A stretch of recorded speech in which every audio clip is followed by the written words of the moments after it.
પરમેશ્વરના વચનમાં જઈએ. હમણાં આપણે એક વિષયને સમજી રહ્યા છે અને એ છે કે ભાઈ તમારું આપણો જે દુશ્મન છે, શત્રુ શૈતાન, એને ઓળખવો. એ બાબતને આપણે સમજવી છે કે આપણા દુશ્મનને આપણે ઓળખીએ. કે મેં તમને કીધેલું કે પરમેશ્વરને ઓળખવા એની સાથે સાથે શૈતાનને ઓળખવો પણ જરૂરી છે. જેમ પરમેશ્વરના ઘણા લક્ષણો છે અને ઘણા નામ છે, એમ શૈતાનના પણ ઘણા નામ છે, એની પણ ઘણી ઓળખાણ છે. એ માટે ઘણા લોકો છે કે જે પ્રભુને ઓળખે છે પણ શૈતાનને નથી ઓળખતા હોતા અને પરિણામે તેઓ ઠોકર ખાય છે. આપણે શૈતાનને પણ ઓળખવો જરૂરી છે. ઓકે, અને અમુક પોઈન્ટ આપણે જોઈલા. પેલો આપણે જોયેલું કે ભાઈ તે આપણો વેરી છે, તે આપણો દુશ્મન છે. આ એક એનો ઉદ્દેશ જ એ છે કે ભાઈ આપણને ગળી જવા. એનો ઉદ્દેશ જ એ છે કે આપણી જોડે એક કશુંક ને કશુંક ખરાબ કરવું. એ પર્પઝની સાથે જ જાણે કે એ કામ કરે છે. બીજી વસ્તુ છે તે જૂઠ્ઠો છે અને જૂઠાનો બાપ છે. ખબર છે? યોહાના 8:44 એ બાબત લખવામાં આવેલી છે. તેનામાં કોઈ પણ પ્રકારનું સત્ય નથી. બીજી બાબત છે તે ચોર છે, તે ચોરી કરવા આવે છે. શાંતિ, આનંદ, પવિત્ર આત્મા, અન્ય ભાષા કે પછી આપણો વિશ્વાસ, કોઈ પણ એવી બાબત કે જે આપણને પ્રભુમાં આગળ વધારનારી છે, એ કોઈક ને કોઈક રીતે ચોરી લેવા માંગે છે. આપણું ધ્યાન ખસેડી દેવા માંગે છે. પિત્તરે જાણે પારી પણ ચરવાની શરૂઆત કરી તો ભાઈ એનું ધ્યાન ભટકાવ્યું ને શું થયું કે એનું ધ્યાન ચોરી ગયો ને પરિણામે શું થયું? એ ડૂબવા લાગ્યા. આજે પણ આપણા જીવનમાં આવું થાય છે. ચોથી બાબત છે તે ખૂની છે, તે મનુષ્ય ઘાતક છે. બાઇબલ કહે છે યોહાના 8:44 તે પ્રથમથી મનુષ્ય ઘાતક હતો. ઓકે, સો એક સ્વભાવને ટેન્ડન્સી એનામાં છે કે ભાઈ કોઈ પણ પ્રકારના ઇમોશન્સ હોય, કોઈ પણ પ્રકારની સારી છાપ હોય, કોઈ પણ પ્રકારની સારી સાક્ષી હોય, એનું ખૂન કરી નાખવું. તો આ પણ એક પ્રકારનું લક્ષણ એના જીવનમાં જોવા મળે છે. પાંચમો પોઈન્ટ હતો તે દોષ મૂકનાર છે. શૈતાનની એક ખાસિયત છે કે એ ભાઈઓ પર સતત દોષ મૂકે છે. આપણા મનમાં દોષ મૂકનારા વિચારો જ લાવે છે અને પછી આપણને એક સંતોષ નથી થતો એવી એક ચોક્કસ જીવનશૈલી આપણામાં ઘૂસી જાય છે. ઘણા બધા લોકો એવા હોય કે જેમને બહુ આમ સંતોષ ના થાય, કે એક પ્રકારનો દોષ મૂકનાર છે. છઠ્ઠો પોઈન્ટ છે તે આપણું પરીક્ષણ કરે છે. બરાબર, બાઇબલ કહે છે કે એનું નામ જ પરીક્ષણ કરનાર છે અને તે આપણું સતત પરીક્ષણ કરે છે. આખા દિવસમાં એ 5 કે 10 કે 15 મિનિટ આપણા માટે ફાળવે છે. એ એનું ધ્યાન રાખે છે કે આપણે કોઈ એક એવા છુપા પાપમાં હોઈએ કે જે છુપા પાકમાં ચાલવાનું આપણે સતત ચાલુ રાખીએ. સમજો, આ એક એની ટેન્ડન્સી છે, આ એની એક રીત છે કે કોઈ એક પ્રકારના છુપા પાપમાં આપણને નાખવા. અને શૈતાન શું છે? દેવ નથી, કે દેવ તો બધી જ જગ્યાએ એક સાથે હાજર રહી શકે છે. દેવ પાસે એ તાકાત છે એટલે તો એ દેવ છે. પણ શૈતાન તો એક સાથે બધી જગ્યાએ હાજર નહીં રહી શકતો. શૈતાનની એક કમી છે, એને એના દુષ્ટાત્માઓએ કામ વહેંચેલું છે. તો એ શું કરશે કે ભાઈ અમુક દુષ્ટાત્માઓને આપણી પાછળ લગાવશે અને પછી આખા દિવસમાં એનો ટાર્ગેટ હશે કે અમુક સમયે આપણે વિઝિટ કરી. અમુક સમય તમને લાગે કે તમને ચિંતાનો અટેક થયો છે, અમુક સમય તમને એવું લાગે કે તમારી પર બહુ ભારે પરીક્ષણ આવી રહ્યું છે, અમુક વાર તમને એવું લાગે કે તમને ખોટી લાલચો થઈ રહી છે. મીન્સ કે ત્યારે દુષ્ટાત્મા તમારા મન પર પ્રભાવ મેળવવાનો કોશિશ કરે છે, હાવી થાય છે. તો તે આપણું પરીક્ષણ કરનાર છે. એ રીતે સાતમો પોઈન્ટ એ છે કે તે પ્રકાશના દૂતનો વેશ લે છે. અહીંયાથી આપણે થોડુંક નવું સમજી રહ્યા છે. 2 Korinથી 11 અધ્યાય 13 થી 15. બીજો કોરિન્થી 11મો અધ્યાય 13-15. કેમ કે એવા માણસો જૂઠા પ્રેરિતો, કપટથી કામ કરનારા, ખરીસના પ્રેરિતોને વેશ ધરનારા છે. અને એમાં કંઈ આશ્ચર્ય નથી, કેમ કે શૈતાન પોતે પ્રકાશના દૂતનો વેશ લે છે. તેથી જો તેના શૈતાનના સેવકો પણ ન્યાયપણાના સેવકોનો વેશ લે તો તેમાં કંઈ મોટી વાત નથી. તેઓના કામ પ્રમાણે તેઓનો અંત થશે. કે અહીંયા બહુ છેતરામણી સ્થિતિ છે. અને અહીંયા શૈતાન છેતરવામાં બહુ કુશળ છે, બહુ પાવદરો છે. એ સમજાવવામાં આવ્યું છે કે ભાઈ એ હંમેશા એક પ્રકારની નકલ ઊભી કરે છે. કે ઘણી બધી વાર કેવું છે કે જો શૈતાન કોઈ ચોક્કસ રીતે આપણા જીવનમાં આવશે અને આપણને ખ્યાલ આવી જશે કે આ શૈતાન છે, તો પછી આપણે તરત જ નકારી કાઢીશું એને. અને માટે ઘણી બધી વખત એ પ્રકાશના દૂતનો વેશ લે છે. એટલે કેવી રીતે કે સમજો કે ભાઈ માનો કે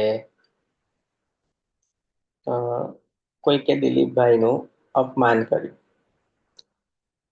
દિલીપભાઈનું અપમાન કર્યું. હવે દિલીપભાઈ દુઃખી છે. તો જો હું શૈતાન મારો વેશ કઈ રીતે લેશે, હું દિલીપભાઈ પાસે જઈને આવી રીતે કહીશ, ઓહો પેલા ભાઈએ તમારું અપમાન કર્યું દિલીપભાઈ, મને સારું ના લાગ્યું. હું હોત તો તમારું અપમાન ના કરત. અરે એકચ્યુઅલી તો હું તમારું અપમાન જોઈ પણ ના શકું. તમે મારા કરારના ભાઈ છો. એક કામ કરો, એની વિરુદ્ધ આપણે કમ્પ્લેન્ટ કરીએ. ચલો એક કામ કરીએ, આપણે પોલીસમાં કમ્પ્લેન્ટ આ વખત તો કરવી જ છે. સમજો એક પ્રકાશના વાત કેવી રીતે લાવી કે ભાઈ તમારી એને બહુ ચિંતા છે. વાત આવી તે આવી કે ભાઈ તમારી તો એને બહુ ચિંતા છે. એટલે એ માણસના સ્વરૂપમાં આવે અને તમારી જોડે મીઠી મીઠી વાતો કરે અને એક આખો બીજો જ વેશ લે. વેશ કેવો લે? તમારી પુષ્કળ ચિંતા કરે છે, તમને પ્રેમ કરે છે, બરાબર છે, તમારી સાથે ઊભો છે, એ પ્રકારનો વેશ લેતો હોય છે. જેમ કે પિત્તર ઈસુ પાસે આવે છે અને કહે છે કે ભાઈ તમને આવું ના થવું જોઈએ. ભાઈ તમારે વધસ્તંભ પણ નથી ચઢાવવાનું. એ કોણ અમારા ગુરુને માર નાખે? પણ ઈસુ પિત્તરને કહે છે કે અરે શૈતાન મારાથી દૂર જા. ભાઈ તું માણસની વાતો પર ચિત્ત લગાડે છે, તેમની વાતો પર નહીં. તો આપણે સમજવાની જરૂર છે ઘણી બધી વખત કે આપણી પાસે જ્યારે પણ કોઈક વ્યક્તિ સારું બનીને આવે છે, એની પાછળ શૈતાન તો કામ નથી કરી રહ્યો ને, એ બાબતનું આપણે ધ્યાન રાખીએ. હું એવું નથી કહેતો કે આપણે દરેક પર શંકા કરવાની છે, બરાબર છે, પણ એ વસ્તુ છે કે શૈતાન એ પ્રકાશના દૂતનો વેશ લે છે. એ પેલું આમ એક આમ સાપનો વેશ લે છે એવું નહીં લખ્યું. એ ભલે સાપ છે પણ તમે જોશો તો ભાઈ એ પ્રકાશના દૂતનો વેશ લે છે. એને હવા પાસે આવીને પણ શું કીધું કે ભાઈ શું ખરેખર દેવે તમને આ ફળ ખાવાની ના પાડી છે? એનો અર્થ એવો કે ભાઈ પ્રભુ તમારું ભલું ઈચ્છતા નહીં, પ્રભુ સારા નથી. બોલ હું દેવ હોઉં ને તો તમને હાથે મારી સાથે મારા ખોળામાં બેહાડીને તમને ફળ ખવડાવું. બોલો, પણ આ તો કેવા દેવ કે ફળ ઉગાડ્યું, વાડીમાં રાખ્યું, પણ તમને ખાવા ના દે. બોલ દેવ આવા હોય? દેવ ક્યારેય કોઈ વસ્તુની ના પાડે? આત્મા છે ત્યાં સ્વતંત્રતા નથી. આ તો આવું કે આત્મા છે ત્યાં સ્વતંત્રતા નહીં. આત્મા છે ત્યાં સ્વતંત્રતા છે એટલે કઈ ચાલુ ભાષણે કૂદી કૂદીને ગીતો ના ગવાય.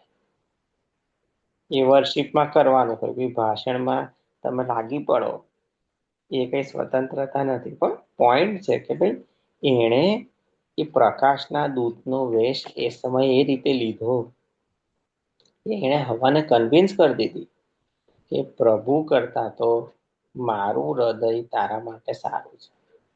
ભાઈ હવા કહી શક્યો હોત કે ભાઈ ના ભાઈ પ્રભુ ભલા છે જો, અને માટે પ્રભુએ જો અમારા માટે એવું વિચાર્યું હશે કે આ ફળ નહીં ખાઈએ તો અમારા માટે સારું નહીં હોય, અને જો સારું હશે તો આપશે. એમાં શેતાન તું મારી ચિંતા ના કરે. શેતાનને તો કહું, શેતાન તું તો મારી ચિંતા કરીશ જ ના. પણ એ સમયે એવું ના થયું. શેતાન જે છે ને સમજો એ વાતો કરવામાં અને વાતો ગુમાવવામાં એટલો બધો એક્સપર્ટ છે કે ના પૂછો. અને માટે ઘણી બધી જગ્યાએ ઈસુએ એ બાઇબલમાં લખેલું છે કે ભાઈ એ દુષ્ટ આત્માઓ બોલતા હતા અને માટે ઈસુએ તેમને બોલવા દીધા નહીં. કારણ કે એ દુષ્ટ આત્મા બોલે ને, ઈસુ તો ના ભમી જાય પણ બીજા સાંભળનારને ભમાય. પહેલો આદમ જે છે એને તો શેતાને ભમાવી દીધો, પણ બીજા આત્માને બીજા આદમને એ ભમાવી શક્યો નહીં. અને માટે મેં તમને જે પોઈન્ટ સમજવાની કોશિશ કરી, ભાઈ તે પ્રકાશના દૂતનો વેશ લે છે. તે છે નહીં કે પ્રકાશનો દૂત, પણ એની જીભ, એનું વર્તન, એની વાતો, એની સમજાવવાની રીતો, બરાબર છે, એ પેલા પ્રકાશના દૂતની જેવી જ છે. ઘણા બધા એવા લોકો હોય છે કે ભાઈ જાણતા અજાણતા તેઓનું મોઢું શેતાનની સેવા કરે છે. કેટલા એવા લોકો હોય છે જેમને શું બોલવું એ સમજ નહીં, અને માટે ગમે તેમ બોલશે. તમને નથી ખબર કે ભાઈ મારું મોડું તો શેતાનની જ સેવા કરે છે. આઠમો પોઈન્ટ, તે આ જગતનો દેવ છે. શૈતાન કોણ છે? એ આ જગતનો દેવ છે. એ પણ એનું એક નામ છે અને એ પણ એની ઓળખાણ છે. બીજો કરંથી 4:4. આ જગતના દેવે અવિશ્વાસીઓના મન આંધળા કર્યા છે. શું છે? આ જગતના દેવે અવિશ્વાસીઓના મન આંધળા કર્યા છે. આ જગતનો દેવ એ પણ એનું એક નામ છે. જુઓ, એક રીતે જોવા જઈએ તો ઈસુ સર્વશક્તિમાન છે, પ્રભુ સર્વશક્તિમાન છે. પણ બાઇબલ એ પણ કહે છે કે આ જગત એ શૈતાનને આધીન છે. ની સાથે બાઇબલ એ પણ કહે છે કે આ જગત નીચે અને પૃથ્વી ઉપર સગળો અધિકાર એને અપાયો છે. કોને? ઈસુને અપાયો છે. આ સમજવું થોડું જરૂરી છે કે આ શું છે. એકચ્યુઅલી જે લોકો પ્રભુ પર વિશ્વાસ નથી કરતા, એમના જીવનમાં તો શૈતાન જ દેવ છે. આ જગત પણ એક રીતે જે રીતે ભૂંડું છે, દુષ્ટ છે, શૈતાનને હવાલે કરવામાં જ આવેલું છે.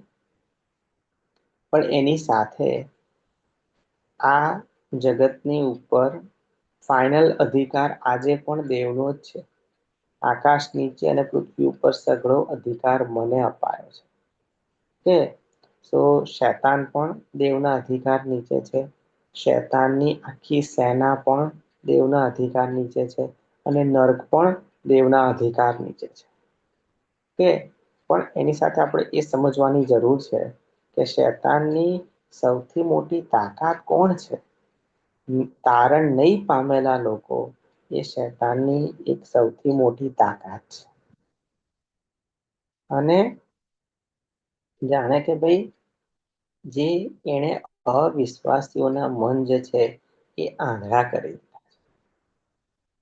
અને તમને ખ્યાલ હશે તો દેવનું વચન શું છે? અજવાળા સમાન છે. વચન અજવાળા સમાન છે. અને માટે એ દેવનું વચનનું અજવાળું જ્યાં સુધી લોકો પર નથી પડતું, ત્યાં સુધી એમની આંખો જે છે એ ઉઘડતી નથી. આપણે એ સમજવાની જરૂર છે કે શૈતાન જે છે એની પાસે શક્તિ છે, એની પાસે પરાક્રમ છે, એની પાસે સામર્થ્ય છે. પૂરેપૂરું નથી પણ અમુક હદનું તો છે. દેવ બધું કરી શકે છે, શૈતાન થોડું ઘણું કરી શકે છે. શૈતાન જે છે એની પાસે થોડી ઘણી તાકાત છે, દેવ પાસે પૂરેપૂરી તાકાત છે. પણ એકચ્યુઅલી પ્રભુએ આપણને પણ પૂરેપૂરી તાકાત આપી છે. તમને ખ્યાલ છે, શેતાન પાસે થોડીક તાકાત છે, પણ પ્રભુએ આપણને પણ પૂરેપૂરી તાકાત આપી છે. આ જગતમાં જે છે એના કરતા આપણામાં જે છે મોટો છે. આ જગતમાં કોણ છે? શેતાન છે. પણ આપણામાં કોણ છે? પવિત્ર આત્મા છે. એ મોટો છે. બાઇબલ કે છે એ લોકોની સાથે જે છે એના કરતા આપણી સાથે છે તે વધારે છે. એ લોકો હાથે તો લ્યુસિફર છે, પણ આપણી સાથે તો મિખાઈલ ને ગાબ્રિએલ હોય છે. એમની આખી ટોળકી હોય છે. તો પોઈન્ટ જે આપણે સમજવાનો છે એ છે કે શૈતાન પાસે અમુક હદની જ તાકાત છે, અને આપણી પાસે તો શૈતાન કરતા પણ વધારે તાકાત છે, જે દેવે આપણને લોડી વચનો દ્વારા આપી દીધી છે. પણ આપણો પ્રોબ્લેમ એ છે કે આપણી પાસે તાકાત વધારે છે, પણ આપણને ખબર નથી કે આપણી પાસે તાકાત વધારે છે. અને શેતાનનો પ્લસ પોઈન્ટ એ છે કે એની પાસે થોડીક તાકાત છે, તો પણ એને ખબર છે કે એની પાસે કઈ થોડી તાકાત છે. શેતાનને કેવું છે, આ બધી બાબતોનો અંદાજો બહુ છે. કેવી રીતે કોઈને છેતરવા, કેવી રીતે કોઈનો નાશ કરવો, કેવી રીતે પ્રશ્નો ઉભા કરવા. આપણો પ્રોબ્લેમ એ છે કે આપણને આપણી તાકાતનો અંદાજો નથી. બરાબર છે. પવિત્ર આત્માની સહાયથી આપણે સઘળું કરી શકીએ છીએ. શૈતાન શત્રુના પરાક્રમને તોડી પાડવાનો અધિકાર આપણને આપવામાં આવ્યો છે. ઈસુના નામે તો ભૂતો પણ આપણને આધીન થાય છે. એ આપણને જલ્દી એના પગ તળે ચુંડી નખાવશે. ખબર છે.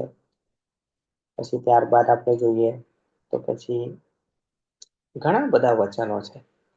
આપણો પ્રોબ્લેમ એ છે કે આપણે શૈતાન કરતા વધારે કરી શકીએ છીએ. આપણે શૈતાન કરતા વધારે શક્તિશાળી છીએ, પણ આપણને આ બધી બાબતોનો અંદાજો નથી. આપણી પાસે કેટલું સામર્થ્ય અને કેટલું પરાક્રમ છે, એની જે ખરી સમજ આપણી અંદર હોવી જોઈએ એ હજુ આવી નથી. અને માટે શું થાય છે કે એ જે જગતનો દેવ છે આપણી પર હાવી થવાની કોશિશ કરે છે. એક વખત ઈસુની સામે એક સેના હતી, 6,000 લોકો. બરાબર છે. ત્યારે પણ ઈસુએ એ આખી સેનાને કાઢેલી. બાઇબલ કહે છે કે જે કોઈ ઈસુ પર વિશ્વાસ કરે છે એ ઈસુ જેવા ને ઈસુ કરતા મોટા કામો કરશે. બરાબર છે. તો હવે એનામાં તો 6,000 હતા અને સેના હતી. કોઈનામાં 12,000 હોય તોય તમે કાઢી શકો છો, તો પણ હું કાઢી શકું છું. જુઓ, જ્યારે તમે પ્રાર્થના અને ઉપવાસ કરો છો ને, તો પછી શૈતાન તમને ઓળખે છે. તમે પ્રાર્થના ઉપવાસ નથી કરતા, તમે બાઇબલ નથી વાંચતા, પ્રભુ સાથે સમય નથી વિતાવતા,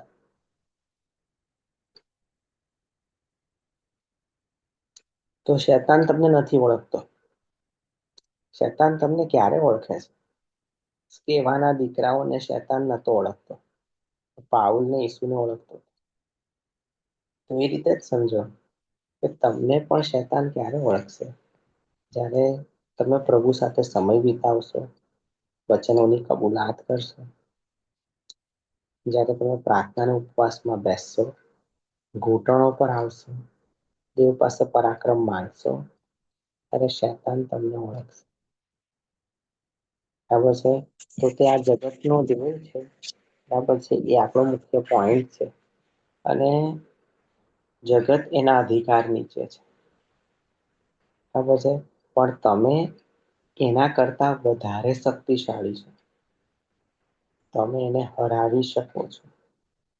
અને જ્યારે તમને એ ખબર પડે છે કે તમારી પાસે એના કરતા વધારે પરાક્રમ વાસ્તવિકતામાં મોજૂદ છે, ત્યારે પ્રભુ તમને ધીરે ધીરે એ બધા હથિયારો અને એ બધા પરાક્રમો અને બધી તાકાતો આપવાની શરૂઆત કરી દે છે.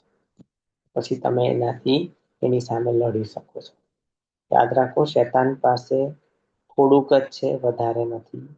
એ એક સામાન્ય જીવ છે, એના કરતા વિશેષ કશું નથી. ઓકે. પણ એને એની શક્તિની ખબર છે, આપણને આપણી શક્તિની ખબર નથી. એ જ પ્રોબ્લેમ છે. નવમો પોઈન્ટ છે તે એક જૂનો સર્પ છે. પ્રકટીકરણ 12 ને 9, 20, 2 અને 3, પ્રકટીકરણ 12 અને 9, અને 20મો અધ્યાય, બીજી અને ત્રીજી કલમ. તે મોટા અજગરને બહાર નાખી દેવામાં આવ્યો, એટલે તે જૂનો સર્પ જે કષ્ટમાં તથા શૈતાન કહેવાય છે, તે આખા જગતને ભમાવે છે, અને પૃથ્વી પર નાખી દેવામાં આવ્યો, અને તેની સાથે દૂતોને પણ નાખી દેવામાં આવ્યા. કે શું લખ્યું છે કે તે એક જૂનો સર્પ છે. મીન્સ કે એદનવાડીમાં પણ એક સર્પની રીતે જ એ આવેલો. અને આપણે જોઈએ છે કે ભાઈ નવા કરારમાં બરાબર છે, જે અજગર બની ગયો છે, એક ઘરડો અજગર છે, એ આ જૂનો સર્પ શેતાન જ છે. બરાબર છે. જૂનો જે સર્પ છે એ શેતાન જ છે. એને બહાર નાખી દેવામાં આવેલો છે. કે સો એનામાં ઘણી બધી જે ખાસિયતો છે એ પેલી એક સર્પ જેવી જ છે. તે સર્પનું રૂપ ધારણ કરે છે. બરાબર છે. અને એક દુષ્ટતાના પ્રતીક તરીકે આવે છે, અને છેતરામનો વ્યવહાર કરે છે. બરાબર છે. એક છેતરનારો વ્યવહાર હંમેશા એ કર્યો છે. ભાઈ ત્યાં લખેલું છે કે ભાઈ એ એકદમ ધૂર્ત હતો. એટલે એકદમ લુચ્ચાઈ જે છે એ એનામાં છે. બીજું કે ભાઈ એને સાપ અને વિછુઓ સાથે સરખાવવામાં આવ્યો છે. સર્પ અને વિછુઓ પર પગ મૂકવાનો અધિકાર આપણને આપવામાં આવેલો છે. તો સાપ અને વીછુમાં કોમન શું છે? એમનામાં ઝેર કોમન છે. સાપ અને વિછુઓમાં કોમન શું છે? ઝેર. અને ભાઈ તે એક જૂનો સર્પ છે, એનો અર્થ કે ભાઈ તે આપણા જીવનમાં એક ઝેર નાખવાનું કામ કરે છે. આપણે સમજવું જરૂરી છે કે ઘણી બધી વખત ઘણા બધા લોકોના જીવનોમાં, લગ્ન જીવનોમાં, સંબંધોમાં, નોકરીઓમાં, માતા પિતા સાથેના સંબંધોમાં, બાળકોના જોડેના સંબંધોમાં, જનરેશન ગેપના નામે ઘણા બધા પ્રશ્નો ચાલુ થાય છે. એનું એક કારણ એ છે કે શેતાને એ સંબંધોમાં ઝેર વાવ્યું છે. આપણને એવું લાગે કે ભાઈ આ તો સામાન્ય જ પ્રશ્ન છે, પણ ધીરે ધીરે ધીરે અમુક લોકો તમારા માટે બહુ જ કડવા થઈ જશે, ઝેરીલા થઈ જશે. એનું કારણ શું છે કે ભાઈ એક ખાસ શેતાન જે છે એ ચોક્કસ પ્રકારની કુયુક્તિઓ દ્વારા લોકોના મનોમાં ઝેર ભરે છે. તમે એવા છો નહીં, પણ સામે વાળા વ્યક્તિના મનમાં તો એને એવું જ ભરી દીધું કે તમે તો બહુ જ ખરાબ છો. બરાબર છે. અને શેતાન જે છે એ સમજો કે એ આમ બધામાં માસ્ટર છે. આખી વાતોને ફેરવી કાઢવી, મગજમાં એક ખોટું આખું ચિત્ર ઊભું કરવું, ખોટી સાક્ષી ઊભી કરવી, અને જે નથી એમાં લોકોને કન્વિન્સ કરવા, અને લોકોના મનમાં નાના નાના જૂઠ ભરી દેવા, એ એની એક આગવી કામ કરવાની શૈલી છે. કે માટે આપણે એ સમજવું જરૂરી છે કે ભાઈ તે જૂનો સર્પ છે, અને એની સાથે સાથે ભાઈ એ ઝેર નાખવું, એ ઝેર પેલું ઓકવું એ બહુ સારી રીતે જાણે છે. અને તમે જોશો કે ખ્રિસ્તી જીવનમાં આજે તમે જેમને પ્રેમ કરો છો, તો એક સમય તમે જેમને પ્રેમ કરતા હતા, તમારી સાથે હતા, એવા લોકો પણ સમય જતા બહુ ઝેરીલા બની ગયા. આપણને એવું લાગ્યું કે ભાઈ આ વ્યક્તિ આટલો બધો કેવી રીતે બદલાઈ ગયો, આ વ્યક્તિ આટલો બધો કડવો કેવી રીતે થઈ ગયો, આ વ્યક્તિના મનમાં આપણે માટે આટલું બધું ઝેર જેવું છે, આટલી બધી આપણને નફરત કરે છે. એ સમજવું જરૂરી છે કે એની પાછળ શેતાનનું ઝેર કામ કરે છે. એટલે કે ભાઈ એક શેતાનને એવા દુષ્ટ આત્માઓ એના મન પર પ્રભાવ લે છે. એનામાં દુષ્ટ આત્મા ઘુસી ગયા છે એવું નહીં, પણ એ મન પર એક પ્રકારનો પ્રભાવ છે. આપણે એક બાઇબલમાં દ્રષ્ટાંત વાંચીએ છીએ, જો કે દ્રષ્ટાંત છે કે ભાઈ ઉડાવ દીકરાનું દ્રષ્ટાંત. તો ઉડાવ દીકરો એના પિતાને કહે છે કે જે પણ ભાઈ મારી મિલકત છે બધી મને આપી દે. સો આવો વિચાર કેમ ન આવ્યો ને આવી વિચિત્રતા કેમ નહીં આવી? અને જે બધું ગઈકાલ સુધી બરાબર હતું એ અચાનક આટલું બધું બગડવા કેમ માંડ્યું? તો ભાઈ જો આપણે ધ્યાન ના રાખીએ, બરાબર છે, મીન્સ કે જો હું મારા સ્વભાવનું ધ્યાન ના રાખું તો હું પણ બહુ ઝેરીલો થઈ શકું છું. બરાબર છે, શેતાન મારી સાથે પણ એક એવી રમત જે છે એ રમી શકે છે. કે સો આ જે છે એક 9મો પોઈન્ટ છે. 10મો ને છેલ્લો પોઈન્ટ છે તે હારેલો છે. પ્રકટીકરણ 20 અને 10. પ્રકટીકરણ 20 અને 10. અને તેઓને ભગમાવનાર શેતાનને તે અગ્નિ તથા ગંધકની ખાઈમાં, જ્યાં સ્વાપત તથા જૂઠો પ્રબોધક છે, ત્યાં નાખી દેવામાં આવ્યો. ત્યાં તેઓ રાતદાડો સર્વકાળ માટેની વેદના ભોગવશે. ઓકે, સો 10મી એક એનું લક્ષણ એ છે કે એ ઓલરેડી હારેલો જ છે. પણ તમારે મારે સમજવાની જરૂર છે કે ઈસુએ શેતાનને હરાવ્યો, એટલે ઈસુએ હરાવ્યો છે. તમારે ને મારે હરાવવાનો બાકી છે. અને જ્યારે તમે ને હું એની સાથે વ્યક્તિગત રીતે સંઘર્ષમાં ઉતરીએ છે, વ્યક્તિગત રીતે લડીએ છે અને વચનો દ્વારા એને હરાવીએ છીએ, ત્યારે જ એ હારે છે. આમ તો જો આપણે નવો જન્મ નથી પામતા તો પછી આપણે, શેતાન તો હારેલા છે પણ આપણે પણ હારેલા જ છીએ. અને જો આપણે નવો જન્મ નથી પામતા તો યાદ રાખો એ હારેલો શેતાન પણ આપણી પર જીતી જાય છે.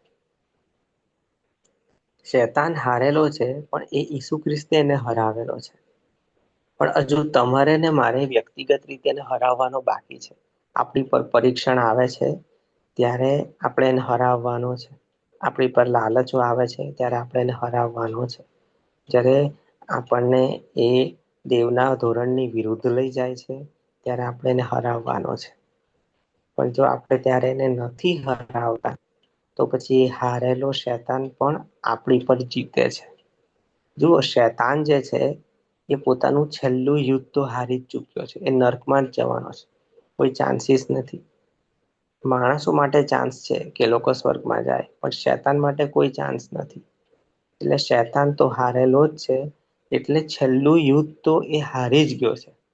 પણ એની પહેલાના જે યુદ્ધો છે એમાં આપણે શેતાનને હરાવીએ જરૂરી છે. જો આપણે શેતાનને નહીં હરાવીએ તો શેતાન, હારેલો શેતાન પણ આપણી પર જીતી જશે. અને માટે આ એક યુદ્ધ છે એ સમજવું જરૂરી છે. ખ્રિસ્તી જીવન જે છે એક યુદ્ધ છે.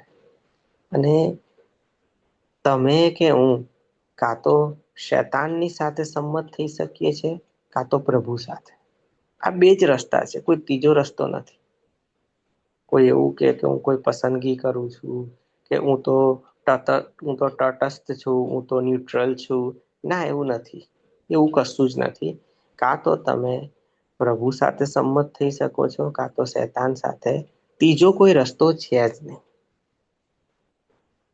બરાબર છે, ત્રીજો કોઈ રસ્તો છે જ નહીં. અને માટે પોતાના જીવનમાં હંમેશા યાદ રાખો કે એવા નિર્ણયો લો કે જે તમને પ્રભુની નજીક લઈ જતા હોય, ના કે શેતાનની નજીક. એવા નિર્ણય લો કે જે પ્રભુમાં તમારું સ્થાન છે એને મજબૂત કરનારા છે, કે જે પ્રભુમાં તમારું સ્થાન છે એને નબળા પાડનારા છે. બરાબર છે, તે હારેલો છે એ વસ્તુ યાદ રાખો. પણ જો તમે નહીં લડો ને તમે નહીં સાવચેત રહો તો એ હારેલો પણ તમારી પર જીતી જશે. યહુદા ઇસ્કારિયોત પર શેતાન જીતી ગયો, અને એક બે વખત તો પિત્તર પર પણ જીતી ગયો. પણ એ તો ઈસુએ પિત્તર માટે પ્રાર્થના કરેલી એટલે પિત્તરને વિજય મળી ગયો. બાકી શેતાને પિત્તરને પણ ગળી જવાની પૂરેપૂરી કોશિશ કરેલી. કે હારેલો છે, પણ ધ્યાન રાખો એ હારેલો પણ તમારી પર જીતી શકે છે જો તમે ને હું બરાબર લડતા નથી. ઓકે, સો હું આ સમયે આ શિક્ષણ પૂરું કરું છું. આવતા વખતે મળીશું ત્યારે બીજું કઈ શિક્ષણ જોઈશું.